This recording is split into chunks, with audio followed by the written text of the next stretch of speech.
So well, what an adventure so far into this fishing weekend. We stopped at that Canadian Tire to pick up some fishing licenses, and it was really busy. We waited in line for like 10 minutes, and lo and behold, they had no non-resident fishing licenses left. So we had to go to the nearest town, to the local natural resources office to get some licenses. But I ended up phoning ahead to make sure that there would be somebody there, and they only had 3 left.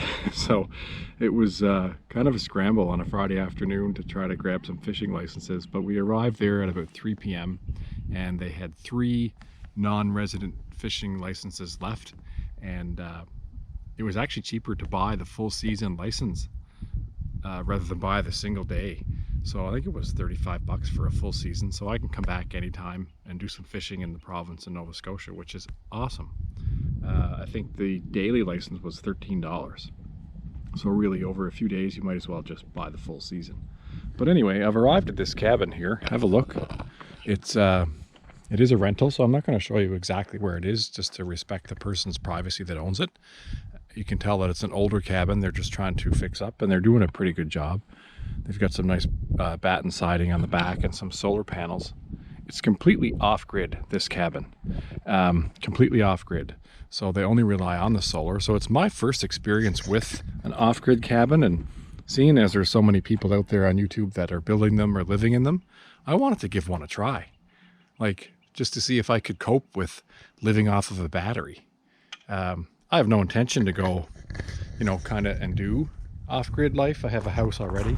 I would maybe put in some solar panels, maybe some batteries to store that and run the house lights. I don't know. I'm not sure. It's kind of hard at this stage when you have a home that's been built many years ago to retrofit it. But anyway, enough of that. Let's get into this location.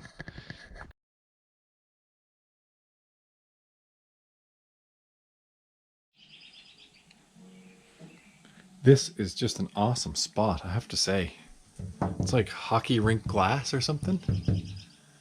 It's well sheltered. And it's got these opening. Oh,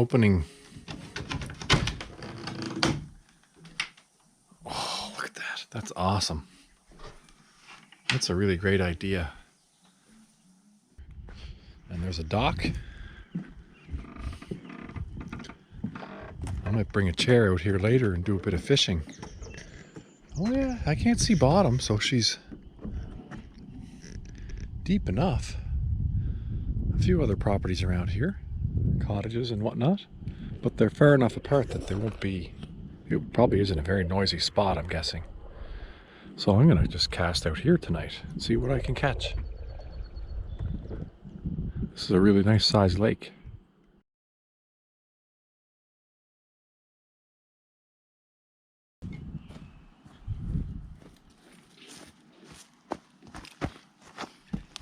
Definitely gonna need this. The bugs are starting already.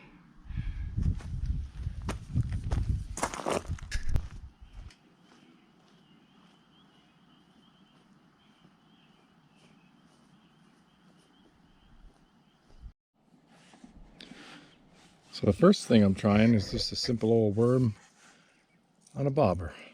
So it's not very far out there, but being as I can't see the bottom of the lake right next to the front side of this dock,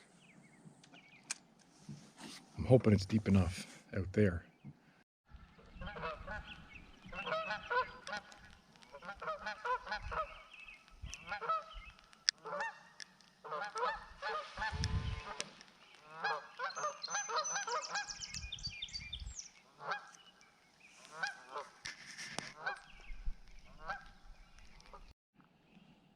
I don't know if you can see it, there's just a rainbow starting to come through over there.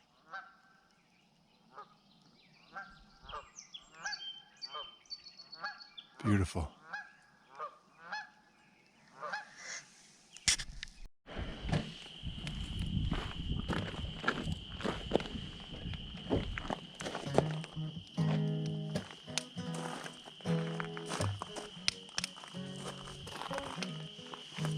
awesome night.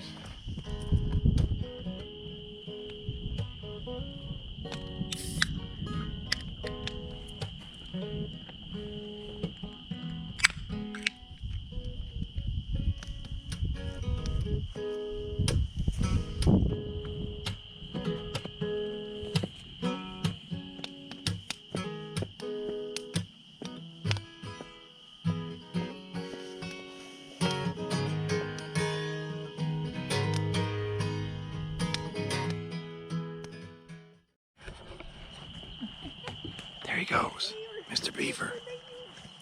He's massive.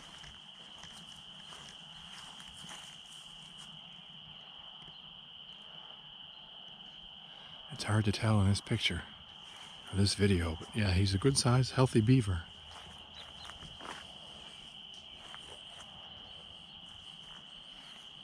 Look at that sunset.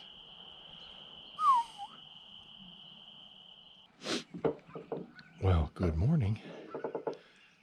It's just after 6 a.m.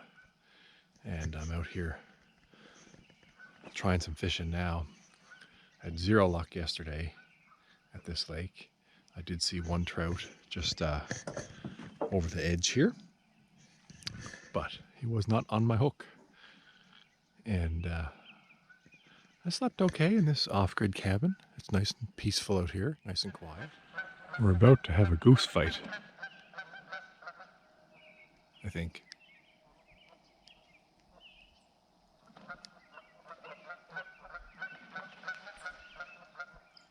As if this pond isn't big enough for all of them. Future. But as for today, we're just out here late afternoon doing a bit of fishing from the dock. It was supposed to rain and thunder all afternoon, but it has not so far. It rained quite a bit this morning, which is why we opted to do just a short hike today. And I'm just taking a break now from the fishing. Hopefully I'll have some luck. I did have a bite about 15 minutes ago just off the side of the dock using a spinner and a worm, but I'm not familiar with fishing smallmouth bass. So if you've got any tips, please let me know and leave a comment on what I should use for lures. Well, this trip is not a bust. I caught one little fish. I assume that's a perch. We have perch at home. They look a little bit different. Anyways, it was super windy. I said, the heck with it. I'm gonna come out here and cast my line. And that looks like a perch to me with his little spiny back. Anyway, we'll toss this guy back. It's the same as where I'm from. Perch are really not worth keeping unless you cook the whole thing. A good size one anyways is worth keeping, but this guy is not, so we'll throw him back. And I'm just happy to say that this fishing trip, we caught a fish. Thanks, pal, for saving my ego. Well, this is perch number 3. It might very well be the same perch I caught the first time, but if you watched my video a few weeks ago, you saw that I caught a lot of perch in one video, and it seems to be my trend for 2023.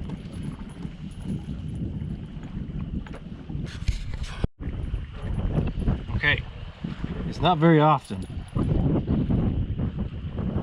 I try to be a comedian, but I gotta tell you, I have officially named this worm Mike Tyson. I've had him on this hook since this morning. I just caught 3 perch, I've had 3 more nibbles, and this sucker is still hanging on. He's the greatest.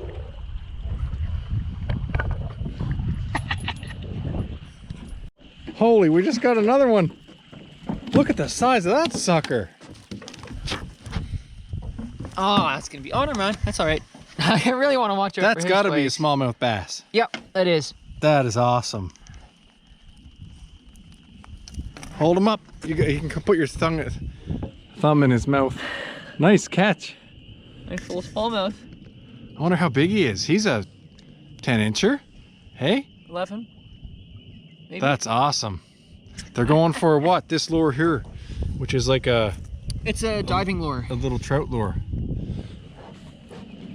Sweet. Almost supper time. I'm gonna do some barbecuing tonight.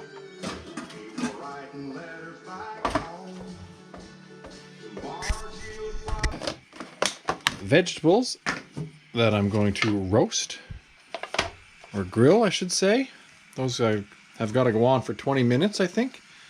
And I'm just gonna turn this down a little. Never used one of these Napoleon style grills before, so I don't know if you're supposed to close it or not.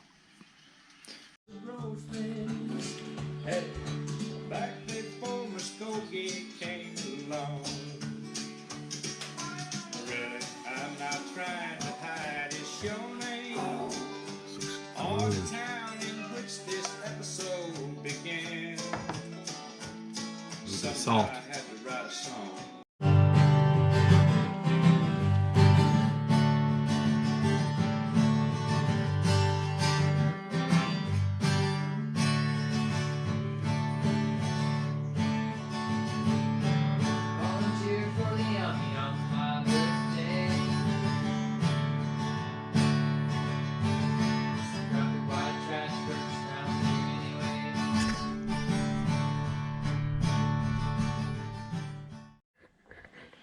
Well, good morning, everyone.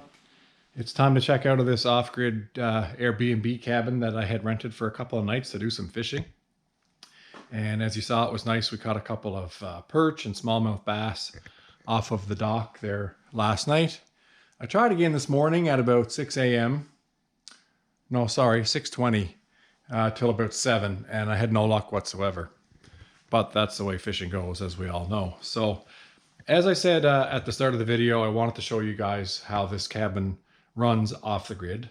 When we checked in, you saw the solar panels on the roof, and everything that is connected to those to power this off-grid cabin is here in what is called the master bedroom.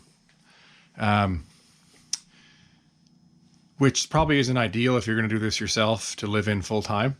I wouldn't want it this way, but I think this is an older cabin that's been upgraded and renovated, so it's probably the only choice they had as far as location goes in relation to the panels on the roof directly above here where they catch a lot of sun during the day.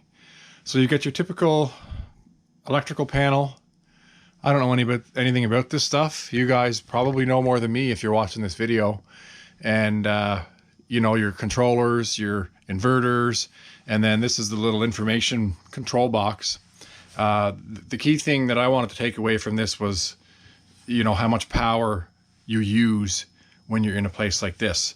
So for the most part, I never got over 100 watts of usage. There are some USB plugs out here in the kitchen, and I was charging my GoPro and my phone, and I never got over 100 watts. In fact, I don't recall ever seeing it go over 60 watts.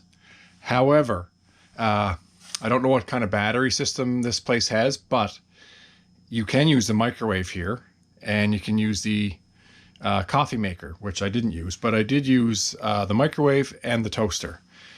It just said in the instruction book not to use them at the same time, which is common sense, I guess. When you use the microwave, this jumps up to almost 1600 watts of output. I did not check it when the toaster was on. It would be probably fairly similar, I would think. But yeah, it was enough to run the microwave for 3 or 4 minutes last night without a hiccup, without any issues. So I think you could get away with living in a place like this. Lots of people are doing it. So that's just a short recap of the place, folks. If you're looking to rent an Airbnb that's off-grid, this is in fact, my first Airbnb ever, and I'm pretty impressed with it. So I'll put a link in there so you guys can find it if you want and try some fishing and just enjoy this place. Thanks for watching. Stay tuned for more videos in the future and subscribe so you don't miss anything. Thanks very much.